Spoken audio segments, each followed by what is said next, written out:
Olá, bem-vindo ao CULT 2017, Congresso Nacional Pensando a Cultura, Criatividade na Gestão de Negócios Culturais. Serão 5 dias de apresentações e entrevistas focadas na temática da cultura. Você terá muito conteúdo para ter novas ideias e capacitação. O objetivo aqui é focar na sua especialização. Você poderia ter que ir para algum lugar, assistir essas apresentações, ir para uma outra cidade, pegar um avião, mas nessa semana você terá acesso a um conteúdo riquíssimo e vai poder escolher de onde você quer assistir. Se você quer assistir do seu computador, do seu celular, do seu tablet, se você quer assistir da sala, do seu quarto, da cozinha, de um café, do seu trabalho. O conteúdo está aí disponível, você só precisa ter acesso à internet. Então vamos lá? Eu sou uma das organizadoras do CULT 2017 e estou aqui para fazer a palestra inaugural do Congresso Online. Por que essa é a primeira palestra? Porque eu sou organizadora, uma das organizadoras? Não. É porque nós escolhemos o primeiro módulo Caminhos para o Financiamento. E nós temos o BNDES, nós temos a Petrobras Distribuidora e nós temos o Enilton Menezes para falar de Lei Rouanet. E essa é a primeira apresentação, porque ela fala sobre patrocínio, que o patrocínio é um dos meios mais poderosos para as marcas se conectarem com seus clientes. E por que o patrocínio é a ferramenta ideal neste início do século XXI? Então, na nossa curadoria, a gente pensou que essa seria a primeira palestra para você ter uma ideia do poder dessa ferramenta, por que essa ferramenta ela está tão alinhada com o século XXI, com as novas demandas da sociedade. Então, você tem um entendimento do que é o patrocínio, um entendimento como é que ele se encaixa com uma ferramenta de marketing, e depois você tem o BNDES com a gerente de economia da cultura, Patrícia Zendron, falando sobre as formas de patrocínio do banco, que quando eu falo patrocínio aí, não falo só de patrocínio como a gente está acostumado, no sentido de pegar um projeto e uma empresa patrocinar. O banco ele também tem formas de financiamento, ele empresta dinheiro com juros menores, ele tem vários estágios de patrocínio, dependendo do porte da sua empresa, em que estágio ela está no mercado. A Zendron também ela vai falar sobre a importância da economia da cultura, que é um setor que está crescendo muito no mundo inteiro, principalmente a parte de games, de audiovisual. Ela vai dar um panorama para a gente por que o Banco Nacional de Desenvolvimento Social investe, patrocina, destina recursos para a área da cultura, por que existe um setor de economia da cultura no BNDES. Depois nós temos a BR, que usa o patrocínio como uma ferramenta mercadológica, porque a BR é o braço mercadológico da Petrobras, e ela vai explicar isso também, como é que eles conseguiram fazer um programa de patrocínio que pudesse alinhar a questão do fomento, que pudesse, de alguma forma, desenvolver a parte de artes cênicas, que é um edital voltado para a circulação de peças não inéditas. Então, eles conseguiram que o edital tivesse uma parte de fomento, com umas contrapartidas bacanas, que ajudassem no desenvolvimento da cultura e poder cumprir com a questão mercadológica de cultura como negócio, uma ferramenta de marketing do patrocínio cultural com a BR. E a palestra seguinte é do Enilton Menezes, que vai falar sobre Lei Rouanet, que é o mais importante mecanismo de incentivo à cultura do Brasil, como ele é e como ele deveria ser. Então, por isso que essa apresentação ela é a inaugural do Congresso e desse módulo. Por que o patrocínio é a ferramenta de marketing ideal neste início do século? Fica aí esse questionamento, essa pergunta. Nessa palestra, eu vou compartilhar com você todo o conhecimento que eu acho importante para demonstrar esse meu ponto de vista, essa minha tese. Isso tem muito a ver, né, que a importância dessa ferramenta do patrocínio no século XXI, nesse início do século, por causa do comportamento das pessoas, o comportamento do consumidor neste início do século. Um tempo em que as pessoas estão mais exigentes, sensíveis e críticas. Elas exigem uma participação maior das empresas para a construção de um mundo melhor. E por conta dessas novas demandas e atribuições das empresas, como é que o patrocinado, o patrocinador, podem usar um patrocínio ou um projeto para gerar engajamento e paixão. O patrocínio é uma ferramenta que gera engajamento e paixão. Por isso, eu sugiro que você pegue um caderninho para fazer anotações sobre conteúdo que serão disponibilizados aqui. Também um copo de água, porque é bom você se hidratar, para você não precisar ficar levantando. Desligue seus celulares, qualquer coisa que possa tirar sua atenção para a gente cair dentro nesse conteúdo. Em caso de dúvidas, vocês podem deixar algum comentário nessa mesma página, vocês podem usar as mídias sociais e vamos estabelecer um canal e trocar figurinhas. Então, durante essa apresentação, eu vou dar uma aula sobre marketing, patrocínio, cultura e como uma empresa pode usar esta ferramenta para atingir seus objetivos, com paixão e engajamento. Eu sou Raquel Micas, diretora da Lecuona Cultural, consultoria de patrocínios e lançamentos digitais. Minha formação: sou jornalista formada pela Faixa, com MBA em Gestão Cultural e pós-graduação em Comunicação Organizacional Integrada. Meu primeiro emprego foi na Globo.com. Eu fui uma das primeiras funcionárias da empresa, lá em 2000. Na época que eu entrei lá, a Globo.com era um projeto ligado ao Globo Esporte e eu trabalhava com produção de conteúdo nas seções Diversão e Arte e Esporte. A Globo.com é uma empresa digital focada na internet que disponibiliza conteúdo. Depois que eu saí de lá, eu fui para trabalhar na Petrobras, fui trabalhar na gerência de patrocínios, exclusivamente com o programa Petrobras Cultural. Eu participei de todas as 10 edições da seleção pública do Petrobras Cultural. Naquela época, lá em 2003, a empresa ela buscava um novo posicionamento de marca. E eu participei de todo o processo de construção desse reposicionamento. Agora, eu vou abrir aqui um parênteses para falar de forma bem resumida o cenário que eu encontrei quando eu entrei na Petrobras e o esforço que a comunicação institucional, junto com a gerência de patrocínios, onde eu trabalhava, fizeram para reposicionar a marca, que é um dos objetivos da ferramenta de marketing.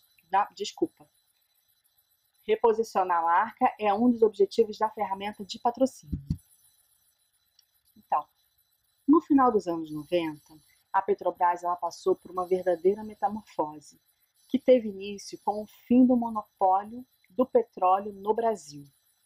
Lá em 97, o Fernando Henrique Cardoso, que era o nosso presidente, sancionou uma lei que permitiu que outras empresas de petróleo pudessem atuar aqui no país. Então, isso marcou o fim do monopólio do petróleo no Brasil. Isso significou também que a Petrobras ela poderia explorar petróleo em outros países.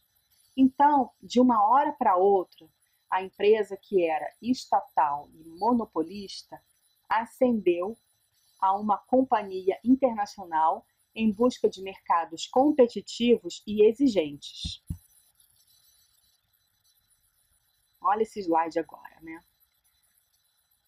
Os anos 2000 e 2001 foram momentos de muita turbulência para a empresa. No ano 2000, a Petrobras ela se envolveu em 8 acidentes ambientais. Os mais graves foram os acidentes da Baía de Guanabara e da refinaria de Araucária, que derramaram mais de 5 milhões de litros de óleo no meio ambiente. No ano seguinte, 2001, a maior plataforma no mundo que naquela época era a P-36, afunda em rede nacional.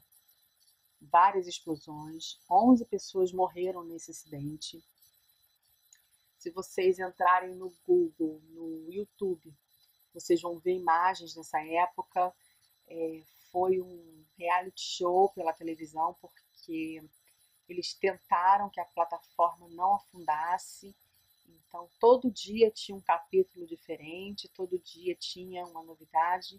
As pessoas viraram especialistas em plataforma, porque quando acontece uma coisa assim, né, essa gravidade é que nem quando acontece acidente de avião, né, vira todo mundo especialista no assunto. E nessa época também foi muito comentado esse acidente da P-36, ainda mais com a televisão, né, que todo mundo via tudo. E mais para o final do ano, também houve a tentativa de mudança do nome comercial da marca para Petrobras. Segundo o presidente da companhia na época, o objetivo era unificar a marca e facilitar o seu processo de internacionalização. Então, eles queriam privatizar a Petrobras e uma das ações para que isso acontecesse era desvincular o nome Petrobras da Petrobras. Então, eles resolveram criar essa marca Petrobras. E qual era o cenário diante de tanta bomba, de tanto problema, de acidente, plataforma afundando, tentativa de mudança de nome? As ações estavam em baixa, a imagem da companhia estava muito ligada a esses graves acidentes e, somado a isso, ainda reverberava a tentativa do nome para Petrobras. A Petrobras ela tem uma identidade muito forte com o Brasil e a Petrobras é uma empresa muito sensível neste segmento e isso caiu muito mal. Tanto é que eles tiveram que voltar atrás com essa tentativa de mudar o nome. Né? Mas então, quais foram as consequências? Crise de identidade. Por causa desses problemas todos aí que você está vendo aqui na tela, as repercussões iam desde a autoestima da força de trabalho da Petrobras até a percepção do público, em especial os investidores e os consumidores. Estava mó bad trip na empresa. Qual era o grande desafio? A companhia ela precisava comunicar que era uma empresa de energia, não mais de petróleo. Profundamente comprometida com o Brasil, vamos esquecer essa história de Petrobras, e com abastecimento interno, e que também era uma companhia de atuação mundial, com ações cotadas em bolsas globais e em plena expansão internacional. Ou seja, lá em 2003, a Petrobras ela buscava um novo posicionamento de marca que pudesse expressar esses novos desafios que vieram com o fim do monopólio. Ela precisava alcançar outros mercados e precisava reafirmar o compromisso dela com o Brasil, por causa dos acidentes e da tentativa de mudança do nome, que a opinião pública caiu em cima. Então, em 2003, foi aprovado o Plano Estratégico da Petrobras, que tinha crescimento integrado, rentabilidade e responsabilidade socioambiental como os 3 eixos principais da estratégia corporativa da empresa. O plano estratégico ele se desdobrou para um plano de comunicação. E lá, nesse plano de comunicação, uma das metas estabelecidas dizia que a empresa precisava abrir e democratizar a política de patrocínios. Então, foi criado o Petrobras Cultural, o Petrobras Social e o Petrobras Ambiental. E quais os eixos que o Petrobras Cultural trabalhava para ajudar na construção de uma imagem, reputação condizente com os desafios, metas e objetivos que foram postos lá no plano estratégico, que se desdobrou no plano de comunicação? Transparência, através da consistente política de patrocínios culturais, com definições claras para o processo de escolha dos projetos. Para você ter ações na Bolsa de Valores, se você é uma empresa, você precisa ter uma boa reputação. E transparência é um dos pilares. A Petrobras trabalhava a questão da transparência com os programas de seleção pública e com outras atividades também.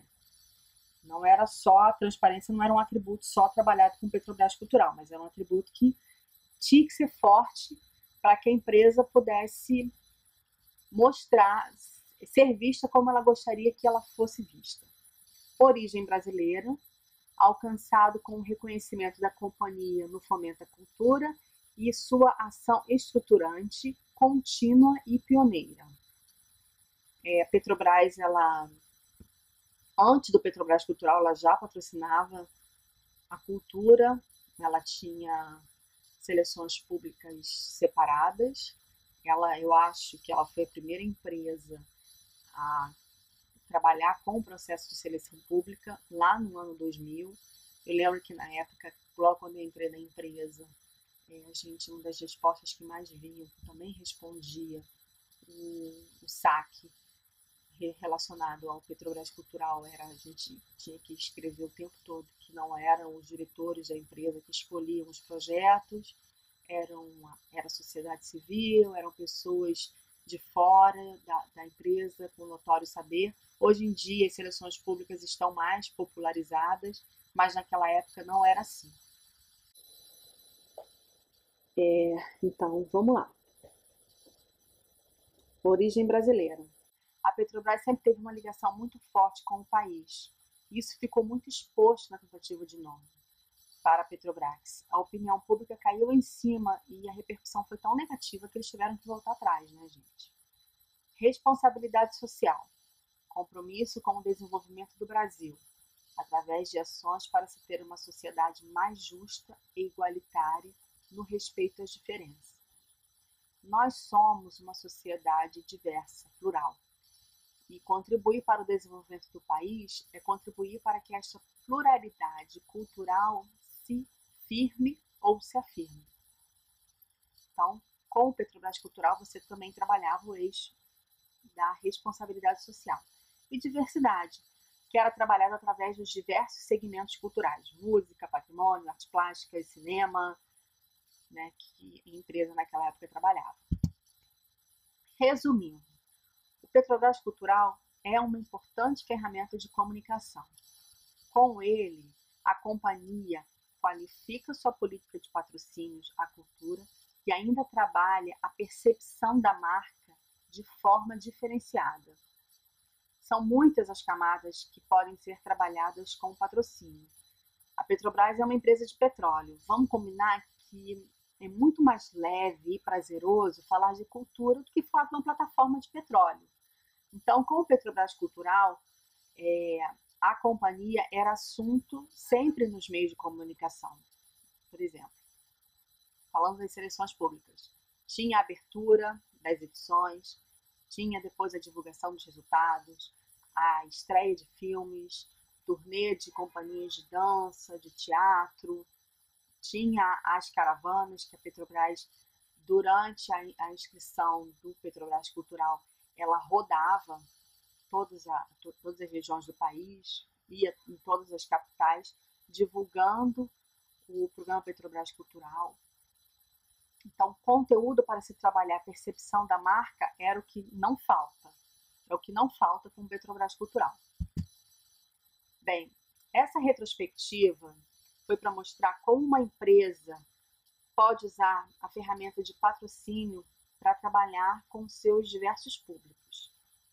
Depois que eu saí da Petrobras, eu resolvi empreender na área de marketing digital, voltando lá às minhas origens, na época da Globo.com, e continuar trabalhando com cultura. Eu fiz diversos cursos na área de empreendedorismo, aliado ao marketing digital. Isso no ano passado, em 2016, foi um momento que eu resolvi parar e respirar e me dedicar a essa parte de profissionalização, porque quando você trabalha, a gente é muito muito sugado pelo trabalho e às vezes a gente não tem tempo para refletir ou para estudar.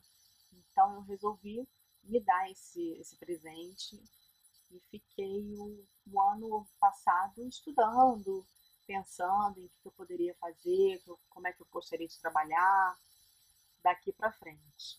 Eu gostaria de trabalhar mais sem fronteiras, mais no digital, e por isso eu criei a Lecoana, consultoria de patrocínios e lançamentos culturais. Ela tem foco em dois públicos. O primeiro é ajudar empresas e instituições a potencializar o resultado de ações de patrocínio cultural, fortalecendo sua imagem de marca e iniciativas de fomento à produção artística. Então, tem essa parte que é para trabalhar, usar toda a experiência que eu tenho nesses 13 anos que eu trabalhei dentro da maior patrocinadora de cultura do Brasil, com o maior programa, que na última grande edição de seleção destinou 67 milhões para projetos de todas as regiões do Brasil. Foram 19 áreas de seleção pública, foram 10 edições lançadas. Então, quero continuar trabalhando com cultura e quero continuar trabalhando com essa parte do patrocínio empresarial.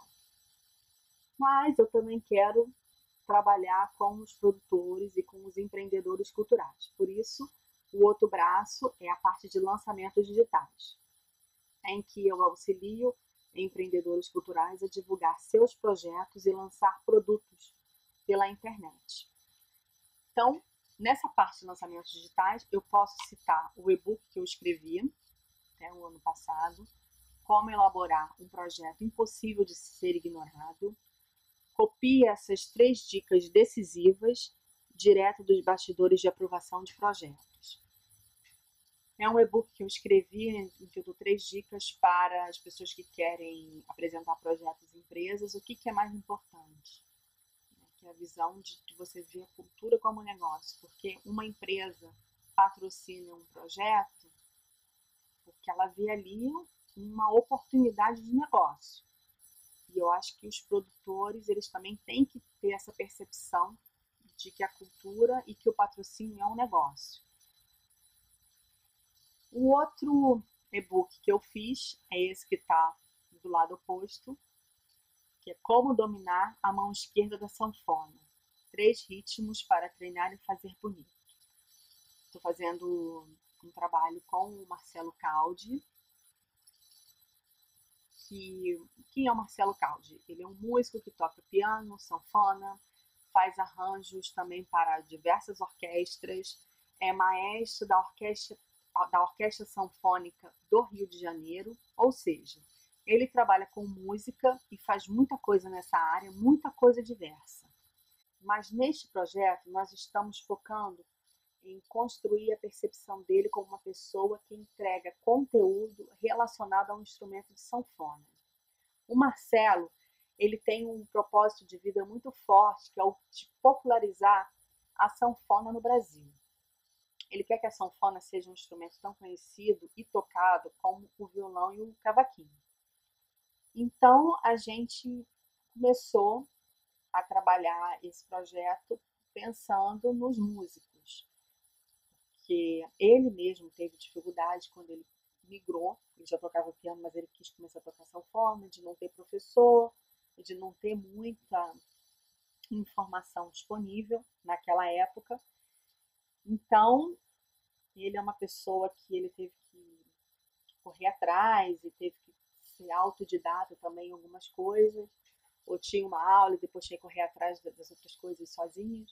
Então, a gente se reuniu e mapeamos quais eram os principais problemas para quem quer se aperfeiçoar na sanfona. Elegemos a mão esquerda como uma das principais dores. Então, conversei com o Marcelo, a gente falou, Marcelo, vamos fazer um e-book passo a passo, sabe? Para a gente poder entregar muito conteúdo e que seja uma coisa bem completa para quem queira dominar a mão esquerda da sanfona. Então, ele pegou a experiência que ele tem de 20 anos tocando sanfona, a experiência que ele tem como professor também. Ele dá, o Marcelo também dá aula de sanfona. E fizemos uma miscelânea e fizemos esse e-book, que tem 3 músicas dele autorais, que foram compostas especialmente para esse projeto, pensando nessa questão de como ajustar não sei se é dedilhado que fala, né, mas a mão esquerda. Aí nesse e-book também tem vídeos dele explicando como é que a pessoa tem que, os exercícios que ela tem que fazer. Tem outro vídeo também dele tocando para as pessoas acompanharem, além das partituras.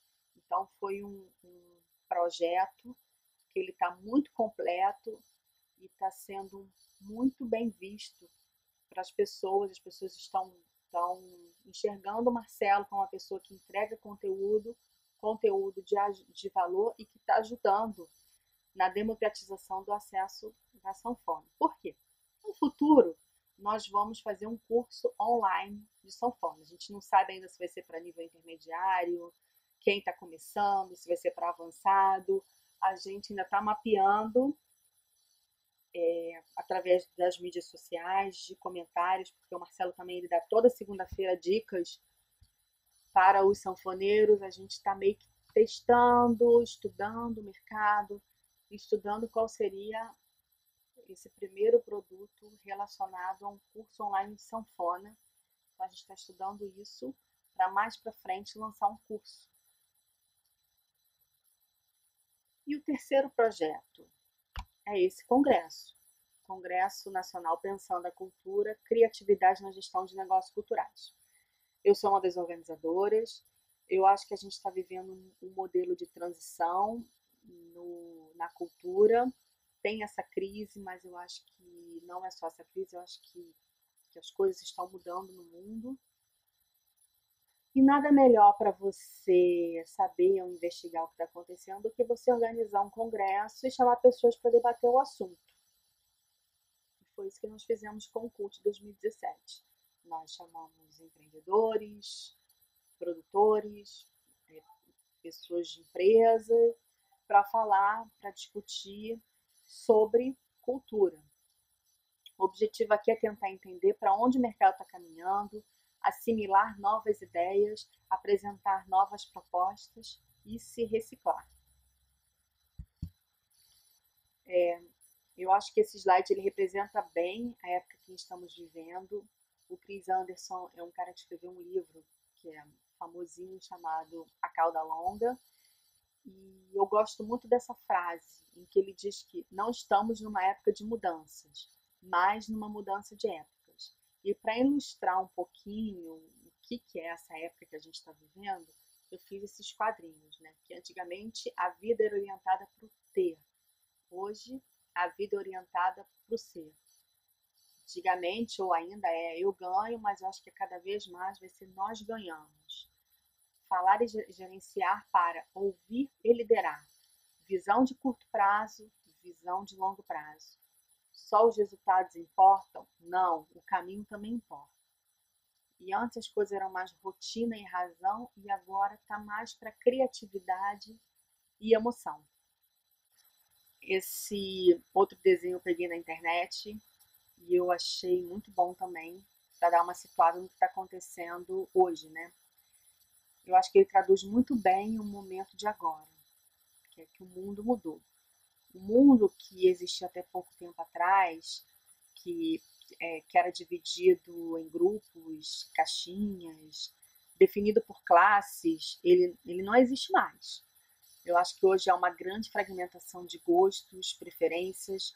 As pessoas elas já não se definem sendo somente uma coisa ou outra. Eu acho que há inúmeras pessoas contidas em uma, elas apresentam versões diferentes delas mesmas. E no momento atual não é possível mais, não é possível saber muito a respeito de uma pessoa apenas pelo modo como ela se veste e o que elas compram. Elas pertencem a redes sociais que são distribuídas entre os mundos sociais e os mundos culturais. E o patrocínio é uma ferramenta de marketing. E o marketing é orientado para as pessoas. O marketing é orientado para os padrões de comportamento das pessoas.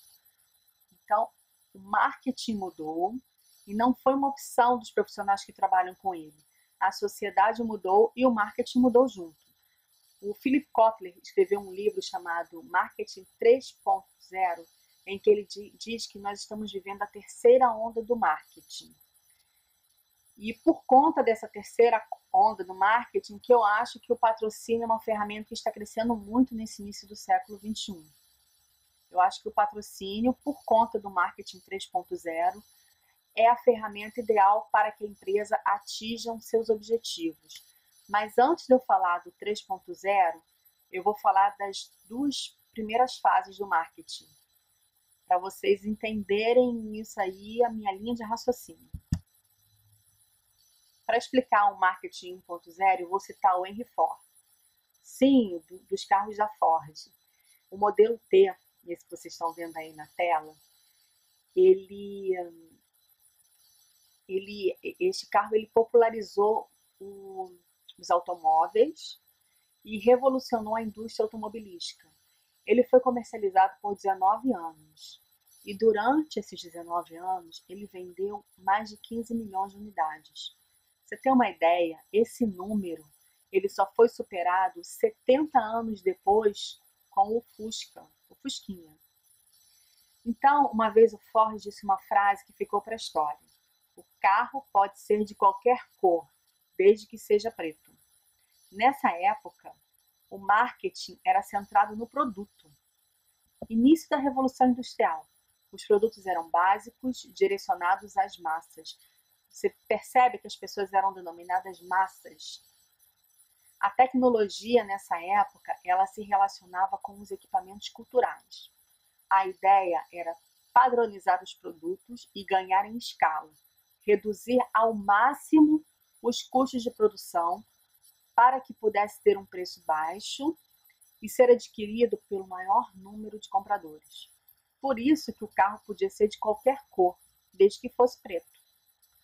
Aí, com o passar dos anos, os produtos foram ganhando concorrência, já era possível escolher entre opções de produtos semelhantes, as massas passaram a ser chamadas de consumidores.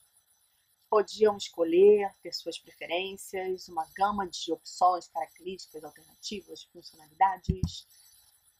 Surge aí o marketing 2.0 com a era da informação. A tecnologia já não se relaciona mais com os equipamentos industriais. Ela se relaciona com a informação. Informação, neste contexto, significa que os profissionais de marketing precisam segmentar o mercado e desenvolver produtos específicos para o mercado-alvo. A vantagem, ela está com o consumidor e o marketing está centrado nele. Ele tem necessidades e desejos que são atendidos pelas empresas, mas nessa época ele ainda é um sujeito passivo. O que eu quero dizer com isso? Ele assiste TV, ouve rádio, propagandas, acredita em tudo que elas dizem e são impactadas com ela. Quer saber mais sobre essa época? Assista no Netflix Mad Men, que fala muito das agências de publicidade na década de 60. Eu adoro. Naquela época as pessoas acreditavam mais em tudo que era veiculado pelas propagandas, né? Então acreditavam no que elas diziam e eram muito impactadas por elas, pelas propagandas. Marketing 3.0 também é centrado no consumidor, mas os consumidores eles já sacaram que as empresas querem vender e já não se iludem mais com as propagandas, não são mais deslumbrados com os produtos, pelo contrário, os consumidores hoje eles denunciam as ligações de telemarketing, eles direcionam as propagandas enviadas por e-mail e não requisitadas para a caixa de spam, ou seja, vender se tornou muito mais complexo. E para ilustrar esse novo posicionamento, eu vou citar uma pesquisa divulgada ano passado, em 2016, pela Edelman, uma agência global de comunicação integrada. 66% das pessoas disseram que não comprarão se a marca não tiver um compromisso social. 75% disseram que fazer o bem deveria fazer parte do DNA da marca. E 68% acham que as marcas podem fazer mais do que o governo para solucionar problemas sociais. Estes dados, eles significam que a expectativa dos consumidores em relação às marcas é cada vez maior. Elas esperam mais das marcas do que apenas os produtos e serviços oferecidos. Ainda nessa pesquisa, 53% usam ou usariam bloqueadores de publicidade. Gente, é muita gente. Os números são muito altos. Então, esse desenho também peguei na internet para ilustrar o marketing tradicional e o novo marketing. Né? A coluna 1 representa o marketing tradicional. Quer comprar? Não. Compra aí. Bora comprar. Não. Ele é uma venda direta. Aí se encaixam as propagandas de TV, de rádio, de telemarketing. Sabe aquele carro de som que passa na porta da sua casa vendendo alguma coisa? Aqui na porta da minha casa vende pamonha. Olha a pamonha, quem quer comprar pamonha? Isso é marketing tradicional. É um marketing de interrupção. Estou aqui fazendo essa apresentação para vocês, daqui a pouco passa um carro de som. Não quero escutar aquilo, mas ele passa, ele interrompe. Estou vendo televisão, TV aberta, na melhor hora do filme, plim plim, intervalo. Marketing de interrupção. O oposto é o marketing de atração. É o marketing de conteúdo. Ou seja, qualquer estratégia de marketing que visa atrair o interesse das pessoas. Quer provar? Ok. Gostou? Sim, gostei. Quer comprar? Olha a diferença, né? Olha o relacionamento aí sendo criado. Enquanto um atrai, o outro interrompe. O marketing de atração, ele se encaixa perfeitamente nas necessidades e desejos dos clientes nos tempos atuais. Essa pesquisa mostrou. Ele tem foco no conteúdo. Ele oferece informações relevantes que agregam valor ao cliente em potencial. Ele é focado na criação e no compartilhamento de conteúdo com o objetivo de criar um relacionamento. As pessoas, nesse início do século, elas não podem mais ser chamadas de consumidores. Está aí nessa imagem, elas estão conectadas, elas se expressam, elas colaboram entre si, elas questionam, elas são produtores e consumidores. Por isso, o processo de decisão ficou muito mais complicado e ele inclui valores e emoções. E as pessoas, elas exigem a participação das empresas para solucionar os problemas. Os consumidores esperam que as empresas comuniquem algum tipo de mensagem e que a sua marca signifique algo. Qualquer produto, serviço, marca ou instituição hoje se resume ao significado que os consumidores veem neles ou criam a partir deles. E o grande desafio das empresas é se comunicar com o consumidor de forma autêntica para atender a essas exigências dos novos tempos. Por isso que eu acho que o patrocínio atualmente é um dos meios mais poderosos para as marcas se conectarem com seus clientes nesse ambiente multicanal e orientado para experiências que vivemos hoje. O que é patrocínio?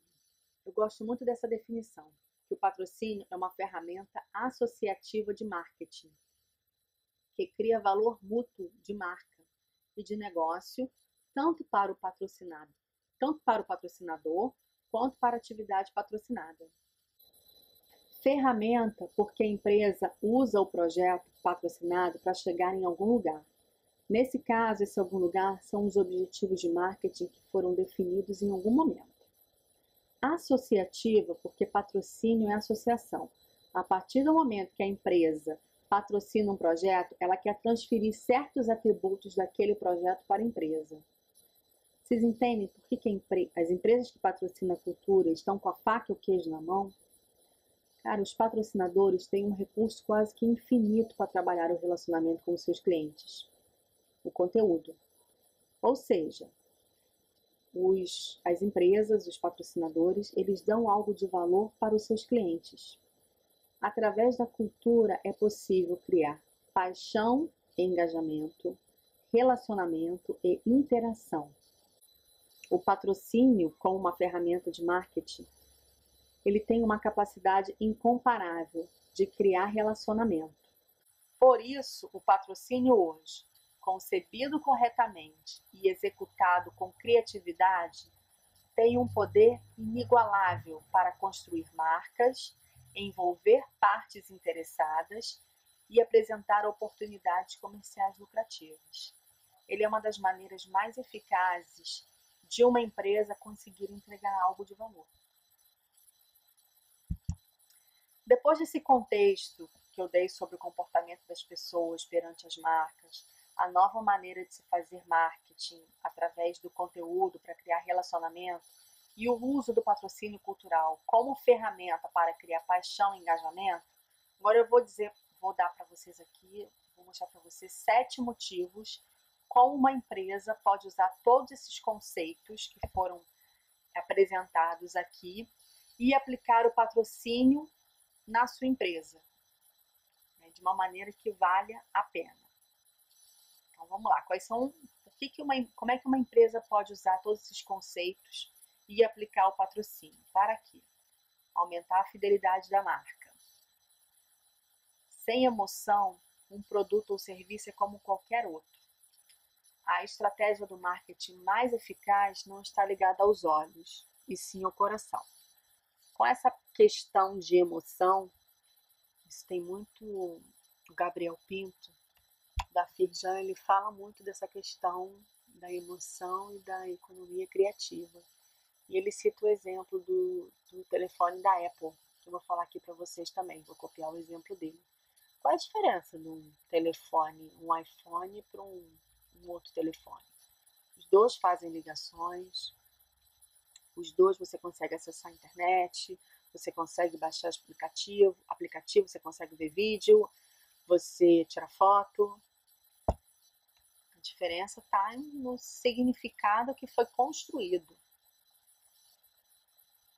Então,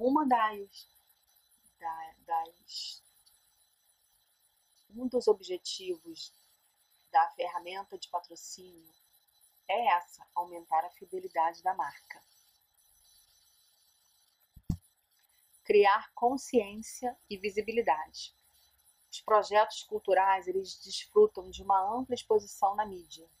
Quando tem um festival na sua cidade, um filme estreia, uma companhia de dança vem, os cadernos de cultura vão lá falar, né, fazer entrevista, cobrir aquele evento. Então, se a sua empresa está relacionada àquele projeto, você vai ter uma visibilidade diferente do que eu vou falar só das características funcionais do seu produto. Alterar ou reforçar a imagem. Através do patrocínio, as empresas podem criar, mudar ou reforçar a imagem da marca.